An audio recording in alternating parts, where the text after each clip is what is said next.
Hi, this is नसर। आज मैं बात करने वाला हूँ साइकोलॉजी के बारे में और उसके इम्पोर्टेंस के बारे में कि साइकोलॉजी में क्यों पढ़नी चाहिए, क्या ज़रूरत है हम लोगों को साइकोलॉजी पढ़ने की।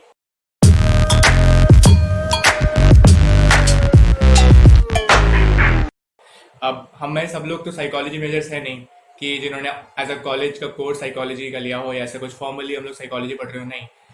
तो इसलिए मैं आपको रीजंस दूंगा कि आप लोगों को साइकोलॉजी क्यों पढ़नी चाहिए। भले भी आप किसी भी डिसिप्लिन में हो, कुछ भी फील्ड में काम कर रहे हो आप, या फिर आप भी स्टूडेंट ही हो, टीनेजर हो, किसी स्कूल में पढ़ रहे हो आप, तब भी आपको साइकोलॉजी क्यों पढ़नी चाहिए उसके लिए मैं कुछ रीजंस दूंगा। आपको साइकोलॉजी का इंपॉर्टेंस बताऊंगा, और अगर आप मेरे रीजंस से कहीं ना कहीं कनेक्ट कर पाए तो हो सकता है आपको भी इंटरेस्ट है साइकोलॉजी पढ़ने में, और फिर आगे जाके आप इस फील्ड को अच्छे से एक्सप्लोर कर पाओ। तो सबसे पहली बात, साइकोलॉजी एक बहुत प्रैक्टिकल सब्जेक्ट है। प्रैक्टिकल इन द सेंस ये कि ये बहुत सारे अदर सब्जेक्ट्स या अदर फील्ड्स को कॉम्प्लीमेंट करता है। आपको psychology as stand alone course पढ़ने की जरूरत नहीं है। आप साइकोलॉजी सिर्फ इंट्रोडक्टरी लेवल साइकोलॉजी पढ़ के भी काफी ज्यादा अपने देखने का नजरिया चेंज कर सकते हो, या बदल सकते हो, या इम्प्रूव कर सकते हो। बाकी जो मोस्टली सब्जेक्ट्स होते हैं जो हमें फॉर्मल एजुकेशन में कॉलेज में पढ़ाए जाते हैं, उससे हम लोग इतना ज्यादा रिलेट नहीं कर पाते। हम अपने आप को एक होता है ना कनेक्ट फाइंड करना सब्जेक्ट और अपने बीच में, वो नहीं कर पाते। मोस्टली सब्जेक्ट्स में ऐसा होता है, बहुत ज्यादा कंसेप्चुअल और बहुत ज्यादा डिस्टेंट सब्जेक्ट लगता है वो हम लोगों से। साइकोलॉजी का सब्जेक्ट है जिससे आप डायरेक्टली रिलेट करना स्टार्ट कर दोगे राइट फ्रॉम द स्टार्ट। आप एंटर करोगे ही, क्योंकि ये नाम ही साइकोलॉजी का मतलब ही है कि स्टडी ऑफ द माइंड या सोल। सोल और माइंड को पहले इंटरचेंजेबली किया जाता था यूज, और अभी भी किया जाता है इसको। तो it's just basically broadly speaking it's the study of human condition. हमारे बिहेवियर पैटर्न्स कैसे आए, क्यों आए, और क्यों हम पर्टिकुलर स्टिमुलस जब भी हमें मिलता है तो हम एक पर्टिकुलर रिस्पॉन्स ही क्यों देते हैं। हमारे अंदर की जो इम्पल्सेस है वो कहाँ से जनरेट होती हैं, क्या रीजन है उनके, और कहाँ कहाँ तक हमारी वो इम्पल्सेस जस्टिफाइड है। और इसी तरह से हर बिहेवियर पैटर्न के पीछे के जो मेंटल प्रोसेसेस हैं जो भी हमारे दिमाग में चल रहे हैं उस टाइम पे, उन सब के बारे में ये बहुत डीपली बात करता है सब्जेक्ट। क्योंकि ये बहुत ज्यादा प्रैक्टिकल सब्जेक्ट है, इसलिए आप समझ सकते हो कि आप अपनी नॉर्मल लाइफ में भले आप कुछ भी कर रहे हो, आपको ये बहुत ज्यादा काम आएगा अगर आपको इसके बारे में थोड़ी बहुत भी अंडरस्टैंडिंग होगी तो। दूसरी बात जो साइकोलॉजी को बहुत ज्यादा इंपॉर्टेंट और एक एसेंशियल सब्जेक्ट बनाती है हमारे करिकुलम में, हमारे पर्सनल लर्निंग के करिकुलम में, वो ये कि साइकोलॉजी से आप जब भी आप ये सब्जेक्ट पढ़ते हो, या फिर आप अपने माइंड के बारे में पढ़ते हो, अपने बिहेवियर्स के बारे में पढ़ते हो, तो आप दूसरों से ज्यादा अच्छे से एम्पथाइज कर पाते हो। एम्पथाइज इन द सेंस, देखो, सिंपथाइज करने की पावर ऑलमोस्ट सबके अंदर होती है। सब कहीं ना कहीं टू वेरिंग डिग्रीज एक दूसरे से सिंपथाइज कर लेते हैं, लेकिन एम्पथाइज करना किसी दूसरे बंदे से या बंदी से इतना आसान नहीं होता है। हमारे लिए इतना आसान नहीं होता है कि हम लोग अपना पर्सपेक्टिव छोड़ के किसी दूसरे के शूज में स्टेप इन कर सकें और देख सकें उसके खुद के पर्सपेक्टिव किससे। तो इसी को बेसिकली बोलते हैं एम्पथी। सिंपथी आप जब भी देते हो किसी को, तो फिर आप अपने पर्सपेक्टिव से देखते हुए उस चीज को फिर सिंपथाइज करते हो। एम्पथी मतलब आप उसके नजरों से आप दुनिया देख रहे हो कि वो अभी इस टाइम पे कैसा फील कर रहा हो या कर रही होगी। तो ये एक बहुत पावरफुल टूल है अगर आपको अच्छे से अपनी सोशल लाइफ कंडक्ट करनी है तो। क्योंकि हर इंसान के अंदर एक होता है कि हम लोगों को समझे कोई, अंडरस्टैंड करे।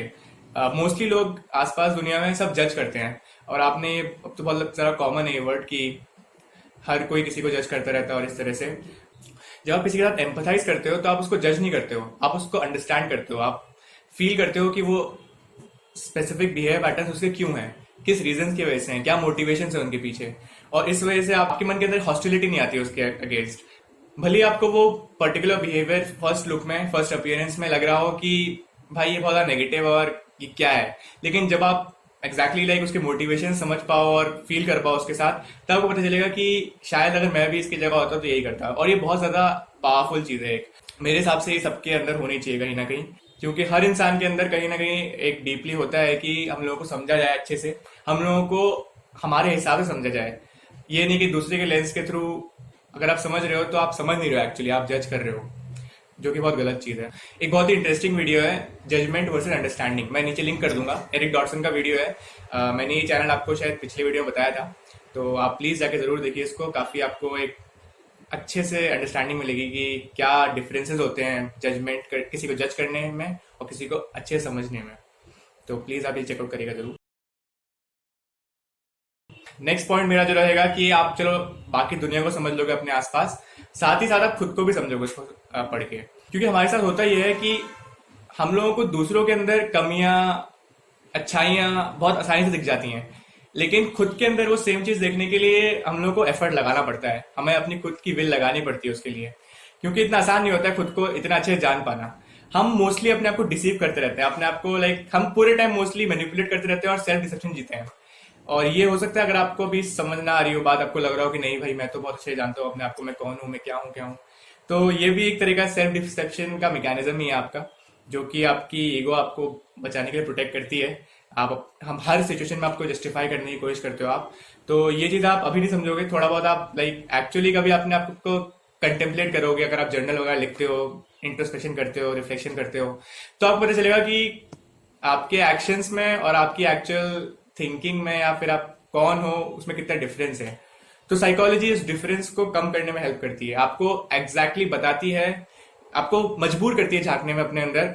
और इससे क्या होता है कि आप अपनी अच्छी चीजों को अप्रिशिएट कर पाते हो अच्छे से, और जो बुरी चीजें हैं उसको कन्फ्रंट कर पाते हो, और अपने एक तरह से एक ब्रॉड पर्सोना के अंदर एक राइट वे में इनकॉर्पोरेट कर पाते हो। तो बेसिकली अगर आप अपने आप को अच्छे से समझ पाओगे तो एक बेटर ह्यूमन बीइंग की तरह इवॉल्व होकर आप आ पाओगे, और इससे आपको लाइफ लॉन्ग फायदा होगा, ये ऑब्वियस सी बात है। और अगर आप अपने आप को थोड़ा बेटर समझ पाओगे, भले ही किसी भी लेंस के थ्रू, आप साइकोलॉजी पढ़ के समझो अपने आप को, या हिस्ट्री पढ़ के समझो, या फिलोसफी पढ़ के समझो, कैसे भी समझो आप, तो इससे आपको एक सोसाइटी में बेटर वे में फंक्शन करने में हेल्प मिलेगी, और आप एक तरह से ब्लाइंड नहीं रहोगे अपनी फॉल्ट्स को लेकर, और हर चीज में अपने आप को जस्टिफाई नहीं करते रहोगे। आप एक मोर अवेयर ह्यूमन बीइंग बन पाओगे, ब्रॉडली बोले तो ये एक और रीजन है साइकोलॉजी पढ़ने का। एक और बहुत बड़ा बेनिफिट ये है साइकोलॉजी पढ़ने का कि आपका कम्युनिकेशन बहुत ज्यादा इंप्रूव होगा, आप अपना थॉट्स, अपने आइडियाज बहुत अच्छे से दूसरों को कन्वे कर पाओगे, और एक ऐसे वे में कन्वे कर पाओगे जिसमें आपके सामने वाला बंदा इंटरेस्टेड रहेगा आपको सुनने में। क्योंकि साइकोलॉजी में आप बहुत सारी चीजें पढ़ते हो, आप ये भी पढ़ते हो कि आप एक तो वर्बल कम्युनिकेशन होता है और एक नॉन वर्बल कम्युनिकेशन होता है। नॉन वर्बल कम्युनिकेशन में आप बॉडी लैंग्वेज, आपके आई मूवमेंट्स, आपके हैंड मूवमेंट्स, आपकी ओपननेस ऑफ योर बॉडी, ये सब चीजें काउंट होती हैं। तो जितना आप इन सब चीजों पे काम करोगे अपनी, उतना आप बेटर कम्युनिकेटर बन पाओगे, क्योंकि हमारा जो ब्रेन है वो इस तरह से वायर्ड है कि हम लोग वर्बल क्यूज से ज्यादा नॉन वर्बल क्यूज, जितने भी पूरा हमारी बॉडी है वो किस तरह के क्यूज प्रेजेंट कर रही है उस पर ज्यादा डिपेंडेबल है। आप ने शायद नोटिस किया होगा कि आपको एक इंट्यूशन आता है जब सामने वाला बंदा आपसे कुछ छुपा रहा होता है या कुछ बता नहीं रहा होता है, कुछ आपको एक तरह से डिसीव कर रहा होता है, और तो आपको एक अंदर से एक इंट्यूशन आता है कि पता नहीं सही बोल रहा है नहीं बोल रहा है, एक डाउट सा आता है। तो वो डाउट आपको सामने वाला बंदा मुंह से तो सब कुछ सच बोल रहा है, आपको लग रहा है कि सच है, लेकिन उसके नॉन वर्बल क्यूज, जो उसकी बाकी बॉडी लैंग्वेज है, वो आपको एक इंट्यूटिवली मैसेज दे रही है कि ये बंदा कहीं ना कहीं डिसीव कर रहा है मुझे, या झूठ बोल रहा है, ऐसा लग रहा है मुझे। तो वो जो आपको लगता है वो आपका इंट्यूशन आपको बताता है कि शायद इसमें कोई गड़बड़ है। तो इस चीज को आप, इस इंट्यूशन को अपने और जरा अच्छे से हार्नेस कर पाओ, और जरा बेटर कर पाओ, कि आप समझ पाओ कि एक्चुअल मोटिवेशंस क्या है सामने वाले बंदे के। और अगर कोई बंदा बहुत दुखी है तो अपने आप को एक्सप्रेस नहीं कर पा रहा है, तब भी आप समझ जाओ कि वो कितना दुखी है, तो आप इस वजह से आप एम्पैथाइज कर पाओगे उससे। और ये सारी चीजें बहुत ज्यादा हेल्प करती हैं ओवरऑल कम्युनिकेशन में। तो इसलिए मैं बोलूंगा कि साइकोलॉजी का ये बहुत ज्यादा प्रैक्टिकल बेनिफिट है कि आप बहुत अच्छे कम्युनिकेटर बन सकते हो इसके थ्रू। आपको पता रहेगा कि आपको किस सिचुएशन में क्या बोलना है, कब क्या नहीं बोलना है। इस वजह से मैं बोलता हूँ कि साइकोलॉजी एक बहुत ज्यादा मस्त सब्जेक्ट है, सबको पढ़ना चाहिए।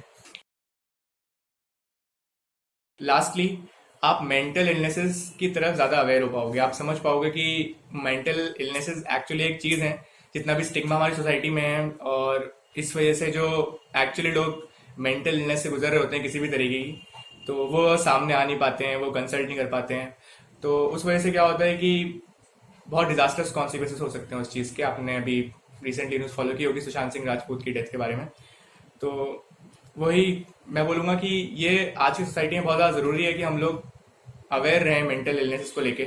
और जब आप साइकोलॉजी पढ़ते हो तो आप इसमें एक बहुत बड़ा एक सेक्शन होता है कि आप मेंटल इलनेस और डिसऑर्डर्स के बारे में पढ़ते हो, बहुत ज़्यादा अच्छे से सिम्टम्स वगैरह पढ़ते हो।